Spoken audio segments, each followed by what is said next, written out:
नमस्कार दोस्तों, आप सभी का आपके YouTube channel youth star online classes में स्वागत है।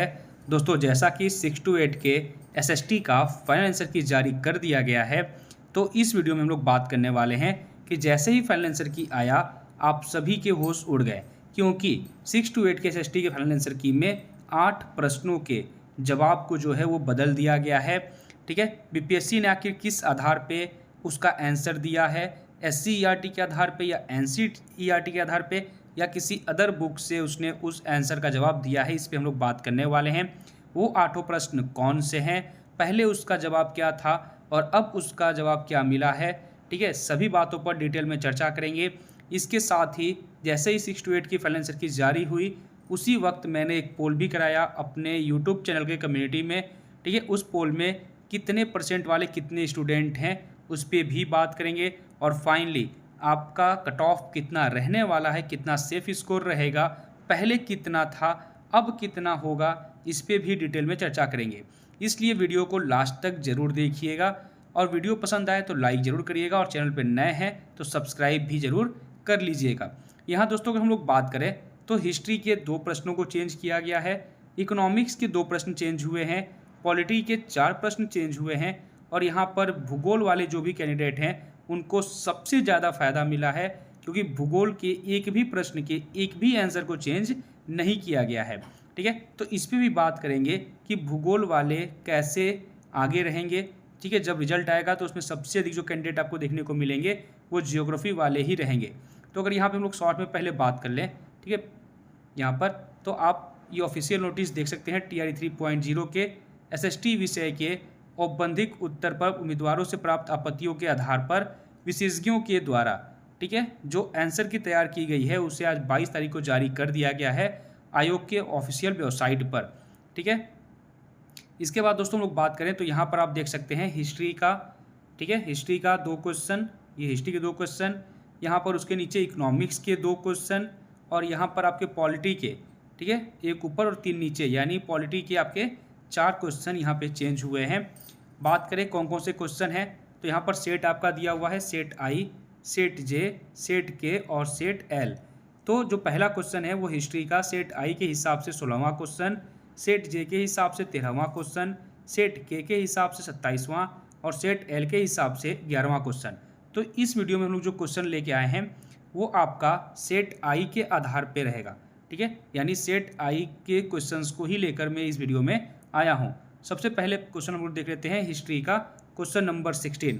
ठीक है, हिस्ट्री का क्वेश्चन नंबर 16, इसका जो आंसर दिया गया है आयोग के द्वारा फाइनल आंसर, वो दिया गया है नन ऑफ द एबव, यानी ऑप्शन नंबर ई। ठीक है, क्वेश्चन देख लीजिए क्वेश्चन क्या था। तो यहाँ पर क्वेश्चन है हिस्ट्री का क्वेश्चन नंबर, ठीक है, 16। क्वेश्चन नंबर 16 आपका यहाँ पे है, पंजाब में 1816 के फुल्का विद्रोह का नेतृत्व किया गया था। ऑप्शन आपके सामने ये थे। यहाँ पर जो उत्तर दिया गया है अब फाइनल आंसर की में, वो दिया गया है ऑप्शन नंबर ई, उपयुक्त में से कोई नहीं। आखिर आयोग ने ये आंसर क्यों दिया है उसको यहाँ पर एक्सप्लेन भी किया है, लेकिन यहाँ पर कहीं भी रीज़न में कहीं भी ये नहीं बताया गया है कि आपका ये आंसर NCERT के बुक के हिसाब से है या फिर SCERT के बुक के हिसाब से है या फिर किसी दूसरे बुक के आधार पर आपको ये रीज़न दिया गया है। ठीक है, तो यहाँ पर बीपीएससी को ये चीज़ मेंशन जरूर करना चाहिए था। अगर बात करें कि यहाँ पर जो रीज़न दिया गया है, इस रीज़न में क्या बताया गया है, तो हिंदी में मैं आपको बता देता हूँ कि इसका मतलब है कि दिए गए विकल्पों में से कोई भी पंजाब में 1816 के फुल्का विद्रोह के नेता का सटीक रूप से प्रतिनिधित्व नहीं करता है, इसलिए आपका जो विकल्प ई है यानी उपरोक्त में से कोई नहीं, यही सही उत्तर है। ठीक है, विकल्प बी और विकल्प सी, ठीक है, सॉरी, विकल्प ई जो है वही आपका सही उत्तर है यहाँ पे। ठीक है, तो इसका आपका जो अर्थ है वो ये था। अगला प्रश्न अगर हम लोग देखें तो अगला प्रश्न आपका हिस्ट्री का ही है, क्वेश्चन नंबर 30। ठीक है, क्वेश्चन नंबर 30 आपका है, किस घटना से राष्ट्रसंघ के प्रभाव और अधिकार में गिरावट की शुरुआत हुई। इसका जो आयोग ने उत्तर दिया है वो दिया है अब आपका ऑप्शन नंबर डी, यानी उपरोक्त में से एक से अधिक। यहाँ पर आप देख सकते हैं। ठीक है, क्वेश्चन नंबर 30 हिस्ट्री का, ठीक है, यहाँ पर आंसर है more than one of the above. इसके लिए जो उसने रीज़न बताया है उसमें इसने लिखा है कि विकल्प बी और सी दोनों ने राष्ट्रसंघ के प्रभाव और अधिकार में गिरावट की शुरुआत को चिन्हित किया, जैसे विकल्प डी एक से अधिक उपरोक्त में से सही उत्तर आपका होगा।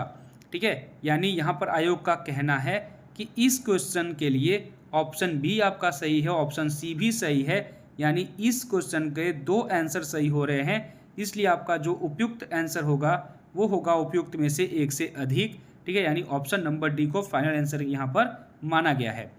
जो आपका तीसरा प्रश्न है वो इकोनॉमिक्स से है। ठीक है, इकोनॉमिक्स का क्वेश्चन नंबर 4। ठीक है, इसमें आपका जो अब फाइनल आंसर दिया गया है वो दिया गया है नन ऑफ द अबव।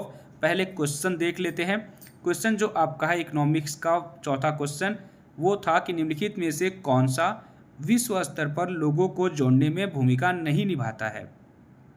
यहाँ पर ऑप्शन था उपग्रह प्रसारण, इंटरनेट, कंपनियाँ, उपयुक्त में से एक से अधिक और उपयुक्त में से कोई भी नहीं। ठीक है, तो यहाँ पर जो आयोग का आंसर दिया गया है वो दिया गया है नन ऑफ द अबव, यानी कि उपयुक्त में से कोई नहीं। ऑप्शन नंबर ई को इन्होंने राइट माना है।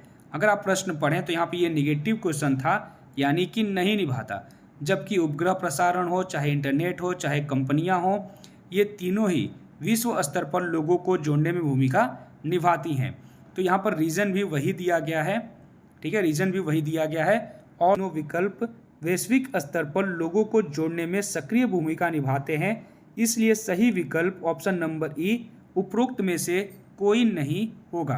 ठीक है, अब देखते हैं क्वेश्चन नंबर 7 इकोनॉमिक्स का ही है। ठीक है, इकोनॉमिक्स का दूसरा क्वेश्चन। ठीक है, और पेपर में बात करें तो क्वेश्चन नंबर आपका 7 वो यहाँ पर आप देख रहे होंगे, निम्नलिखित में से कौन सा एक जल विद्युत का नुकसान है। ठीक है, तो यहाँ पर जो आयोग के द्वारा यहाँ पर आंसर दिया गया है, ठीक है, इकोनॉमिक्स के 7th क्वेश्चन के लिए वो दिया गया है more than one of the above, यानी यहाँ पर एक से अधिक जो है वो आपका इकोनॉमिक्स के क्वेश्चन नंबर 7 के लिए आंसर दिया गया है, यानी कि उपयुक्त में से एक से अधिक। अगर यहाँ पर रीज़न को देखा जाए कि इन्होंने रीज़न क्या दिया है तो आप रीज़न पढ़ सकते हैं। यहाँ पर इसका हिंदी मतलब वो होगा कि एक से अधिक विकल्प जो दिए गए हैं जो जल विद्युत का नुकसान है। ठीक है, इसलिए आपका यहाँ पर जो आंसर होगा वो more than one of the above, यानी उपयुक्त में से एक से अधिक आपके इकोनॉमिक्स के क्वेश्चन नंबर 7 का राइट आंसर होगा। ठीक है, अगला प्रश्न जो आपका था इकोनॉमिक्स का वो था क्वेश्चन नंबर अब पॉलिटी का है, माफ करिएगा, पॉलिटी का क्वेश्चन नंबर 15। पॉलिटी का क्वेश्चन नंबर 15 जो था आपका वो था निम्न में से कौन सी व्यवस्था प्रत्येक व्यक्ति को अपना स्वयं का उत्पीड़क होने का अधिकार प्रदान करती है। ठीक है, तो इसका जो राइट आंसर दिया गया है पॉलिटी के क्वेश्चन नंबर 15 के लिए वो दिया गया है more than one of the above, यानी उपयुक्त में से एक से अधिक, यानी ऑप्शन नंबर डी को यहाँ पर राइट माना गया है। क्वेश्चन एक बार फिर से देख लीजिए कि कौन सी व्यवस्था प्रत्येक व्यक्ति को अपना स्वयं का उत्पीड़क होने का अधिकार प्रदान करती है। ठीक है, तो ऑप्शन नंबर डी इसका आयोग के द्वारा राइट आंसर दिया गया है। रीज़न की बात करें कि इन्होंने उसके लिए रीज़न क्या दिया है। ठीक है, तो रीज़न आप यहाँ देख लेंगे, यहाँ पर रीज़न दिया गया है। इसका हिंदी में अगर बात करें तो लिखा हुआ है कि यह उद्धरण आमतौर पर राजतंत्र और निरंकुशता से जुड़ा हुआ है। स्रोत पुस्तक गोबा राजनीतिक विज्ञान के सिद्धांत, यानी यहाँ पर सोर्स दिया गया है। जो सोर्स दिया गया है वो दिया गया है जो बुक है, यानी कि जो पुस्तक का नाम है वो है गौबा। ठीक है, जो कि राजनीतिक विज्ञान के सिद्धांत टॉपिक से, ठीक है, ये आपका क्वेश्चन बनाया गया था। ठीक है, तो इसका सोर्स दिया गया है लेकिन और किसी का सोर्स नहीं दिया गया है। आगे बात करें दोस्तों, ठीक है, आगे बात करें तो क्वेश्चन नंबर पॉलिटी का 27, क्वेश्चन नंबर जो 27 था वो आपका है कि निम्न में से ब्रिटिश भारत में वनोन्मूलन का प्रमुख कारण कौन सा था। ठीक है, तो इसका जो राइट आंसर दिया गया है आयोग के द्वारा क्वेश्चन नंबर, ठीक है, पॉलिटी के 27 का वो दिया गया है। ठीक है, वो दिया गया है आपका to improve the land for cultivation as a sign of progress, यानी कि यहाँ पर उन्नति के चिन्ह के रूप में जुताई हेतु भूमि सुधार करना, यानी ऑप्शन नंबर सी को यहाँ पर राइट माना गया है। अगर बात करें कि ये आंसर जो आयोग ने दिया है तो यहाँ पर अपने रिस्पॉन्स में उसने क्या बताया है, तो इसमें बताया गया है कि वनों की कटाई का मुख्य कारण ब्रिटिश भारत में खेती के लिए भूमि में सुधार करना प्रगति का संकेत है। ठीक है, आगे दोस्तों बात करें तो पॉलिटी का जो अगला क्वेश्चन है वो पॉलिटी का क्वेश्चन नंबर 31 है। ठीक है, क्वेश्चन नंबर 31 जो इस प्रकार है कि निम्न में से किसने परिभाषित किया था कि लोकतंत्र एक ऐसा शासन होता है जिसमें प्रत्येक का एक भाग होता है। तो पॉलिटी के क्वेश्चन नंबर 31 के लिए जो इन्होंने आंसर दिया है वो दिया है नन ऑफ द अबोव, यानी उपयुक्त में से कोई नहीं। ठीक है, न गार्नर, न सीले, न हर्नसा।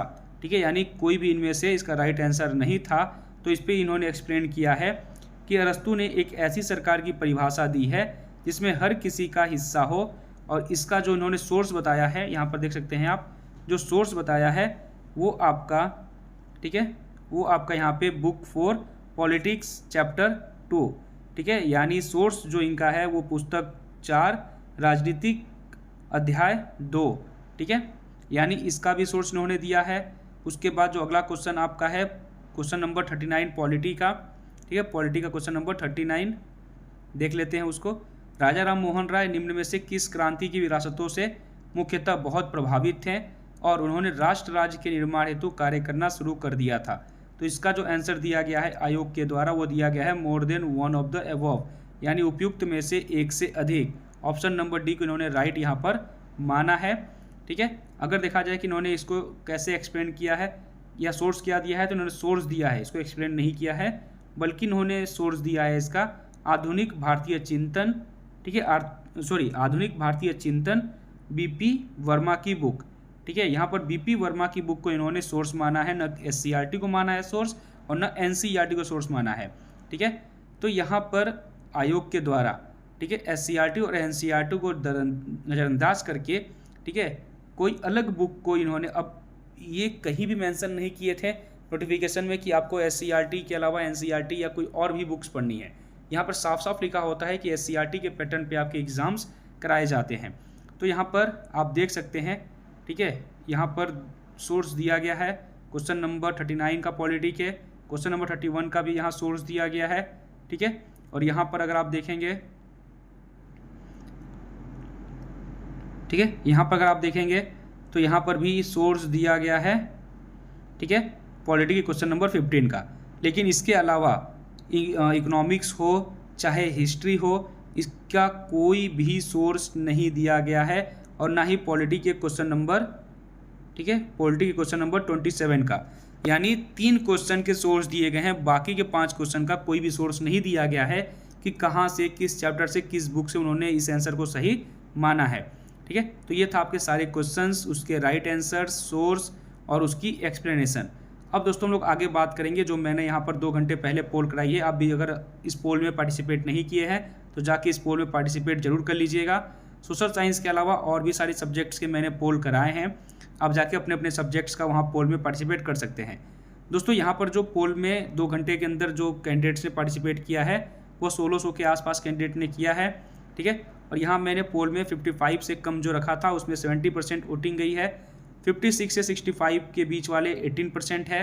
66 से 75 के बीच में, ठीक है, 66 से 75 के बीच में 21, 76 से 85 के बीच में 90%, और सबसे ज़्यादा आपको देखने को मिलेंगे 86 से अधिक यानी 26%। ठीक है, यानी सबसे अधिक जो वोटिंग परसेंटेज है वो आपका 86 से अधिक वाले कैंडिडेट्स की है। ठीक है, अगर इसके आधार पर हम लोग बात करें कट ऑफ की कि कट ऑफ क्या रहनी चाहिए, तो यहाँ पर आप देख सकते हैं 6 to 8 एसएसटी की जो साइंस की, सोशल साइंस की कट ऑफ है वो कुछ इस प्रकार आपको देखने को मिल सकती है। ठीक है, मेल और फीमेल की, मेल की जो कट ऑफ रह सकती है आपकी वो यूआर की 85 के आसपास, ईडब्ल्यूएस की 80, ईबीसी की 78, बीसी का 82, एससी का 71 और एसटी का 68। वहीं पर फीमेल में यूआर का 76, ईडब्ल्यूएस का 71, ईबीसी का 67, बीसी का 71, एससी का 57 और एसटी का 59 के आसपास यहाँ पर आपको कट ऑफ देखने को मिल सकता है। मेल फीमेल का अलग अलग कैटेगरी वाइज ये कट ऑफ था, ठीक है। तो ये कट ऑफ आपका है, ये पोल है, ये सारे क्वेश्चंस हैं। इसके अलावा दोस्तों हम लोग बात करें यहाँ सबसे अधिक फ़ायदा किसको होने वाला है, तो यहाँ पर बात करें कि सबसे अधिक फ़ायदा किसको होने वाला है, तो यहाँ पर जिन्होंने भी जियोग्राफी लिया होगा, ठीक है, जियोग्राफी के साथ अगर उन्होंने पॉलिटी लिया होगा, ठीक है, तो उसके कम से कम यहाँ पर 4 क्वेश्चन, अधिक से अधिक 4 क्वेश्चन यहाँ चेंज हुए होंगे। जिन्होंने जियोग्राफी के साथ, ठीक है, इकोनॉमिक्स लिया होगा, उनके 2 क्वेश्चन यहाँ पे कम होंगे। जिन्होंने जियोग्राफी के साथ, ठीक है, हिस्ट्री लिया होगा, उनके भी यहाँ 2 क्वेश्चन कम हो सकते हैं। लेकिन इसी के विपरीत जिन्होंने भी हिस्ट्री के साथ, ठीक है, पॉलिटी लिया होगा, पॉलिटी, उसके यहाँ पर 6 क्वेश्चन, ठीक है, 6 क्वेश्चन चेंज हुए होंगे। जिन्होंने हिस्ट्री के साथ इकोनॉमिक्स लिया होगा, ठीक है, इकोनॉमिक्स लिया होगा, उनके यहाँ पर कम से कम, ठीक है, कम से कम हिस्ट्री के साथ इकोनॉमिक्स 6 क्वेश्चन यहाँ पर भी, ठीक है, 6 क्वेश्चन यहाँ पर भी उसके चेंज हुए होंगे। यहाँ पर फ़ायदा सिर्फ उसी कैंडिडेट्स को होगा जिन्होंने जियोग्राफी प्लस हिस्ट्री लिया होगा या जियोग्राफी प्लस इकोनॉमिक्स लिया होगा, ठीक है, तभी उसे कम से कम 2 क्वेश्चन, ठीक है, चेंज हुए होंगे। इसके अलावा कुछ भी अगर आप लिए होंगे तो कम से कम 4 और अधिक से अधिक आपके 6 क्वेश्चन यहाँ पर चेंज हुए होंगे, ठीक है। तो मैक्सिमम 6 क्वेश्चन तक कम हुए हैं, ठीक है, कैंडिडेट्स के, और मिनिमम 2 क्वेश्चन तक चेंज हुए हैं, ठीक है, सभी कैंडिडेट्स के। तो ये था आपका पूरा डाटा जो भी था मेरे पास, मैंने आपसे शेयर कर दिया। इसके अलावा दोस्तों हम लोग बात करें कि टीजीटी की जो फाइनल आंसर की है वो आपकी 24 तारीख तक जारी हो जाएगी। वहीं पर पीजीटी की जो फाइनल आंसर की है ये आपका 26 तारीख तक जारी हो जाएगा। रिजल्ट की बात करें तो जो आपका रिजल्ट है वो अक्टूबर के फर्स्ट वीक से जारी होना स्टार्ट हो जाएगा, और नवरात्रि के दशहरे तक, ठीक है, दशहरे के पहले, ठीक है, दशहरे के पहले तक सारे रिजल्ट आ जाएंगे, ठीक है। 1 अक्टूबर यानी अक्टूबर के फर्स्ट वीक से रिजल्ट जारी होना स्टार्ट होगा और दशहरे तक सारे जो रिजल्ट हैं वो जारी हो जाएंगे। अब दोस्तों बात करें TRE4 की, तो TRE4 जो आपका है उस पर बीपीएससी के चेयरमैन ने कहा है कि TRE1, 2 और 3 इसकी जो सीटें बची हुई हैं, इन्हीं सीटों पे आपकी TRE4.0 की वैकेंसी लेके आई जाएगी। नवंबर के फर्स्ट वीक में चांसेस बहुत ज़्यादा हैं कि आपके जो फॉर्म है TRE4 के नोटिफिकेशन है वो जारी कर दी जाए, ठीक है। तो बाकी वीडियो यहाँ समाप्त करते हैं। वीडियो दोस्तों अगर पसंद आई होगी तो प्लीज़ वीडियो को लाइक जरूर कर लीजिएगा। चैनल पर पहली बार आए होंगे तो सब्सक्राइब भी कर लीजिएगा, ठीक है। तो हंसते रहिए, मुस्कुराते रहिए, आगे बढ़ते रहिए। TRE4 की वैकेंसी आने वाली है, जिसके मार्क्स कम है वो बिल्कुल तैयारी में लग सकते हैं। टेलीग्राम चैनल का लिंक डिस्क्रिप्शन में है, वहाँ ज्वाइन कर लीजिएगा। जो भी PDF होगी, जो भी मटेरियल होगा, मैं वहाँ फ्री में आपको शेयर कर दूंगा, आप उसको फ्री में डाउनलोड कर सकेंगे, ठीक है। तो फिर विदा लेते हैं, आज्ञा दीजिए। जय हिंद, जय भारत।